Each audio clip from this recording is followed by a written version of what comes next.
I want to share a few remarks with this group today. A few observations that I've seen in the news or surveys that I've seen. One is that in some national employer surveys currently, especially amongst manufacturing firms, used to be, supply chain disruptions or cybersecurity. These are all very important. But in recent years, you're seeing talent go all the way to the top. Many employers these days are saying that talent is preventing them from taking on new contracts. Talent is preventing them from getting to the next level of technology integration or productivity. Secondly, a Deloitte report recently said that compared to 2018, it is 36% harder to find the right people than it was in 2018. That is a huge difference. Imagine the wait time, or imagine the lost opportunities that companies are having. And then the final one is just recently you saw in the news, TSMC, largest semiconductor foundry in the world, makes chips that end up in your iPhones or MacBooks. They recently pushed their target for full-scale production in Arizona from 2024 to 2028. What are they citing? They can't find the right people. All of these are, I think, compelling reminders for us that perhaps our greatest resource today is not the technology or the materials, it's the people. It's you.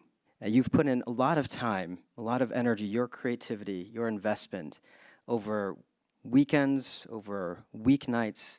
That requires not just a spurt of energy, it requires commitment week after week. And I think that's what we're seeing here tonight as well, the culmination of a lot of your learnings and the courage to take back what you're learning back to the company and to risk failing or to risk trying new things. And that is really showing up, I think. I think we're all seeing that tonight. So you should be proud of your work. And in the spirit of friendly competition, I would just ask you to think about, imagine you, April 2024 you, competing against October 2023 you on a job. What does that look like? So if you are wondering about what you gained from this academy, and be curious after in the reception to hear your reflections. But I would imagine you might, October 2023, you might be a little intimidated. But tell me more. I'm seeing a lot of nods. As you move forward, I want to ask you to think about, one, we saw you apply DMAIC and your soft skills in one context, one role, as Dr. Dennis mentioned. What does it look like to apply it in all of your tasks?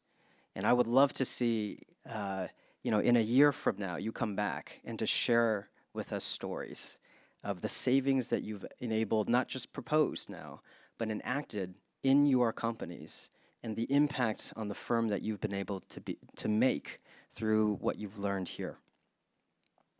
And the second encouragement I have is who in your team or what colleague in your company might also benefit from this program that you've taken here.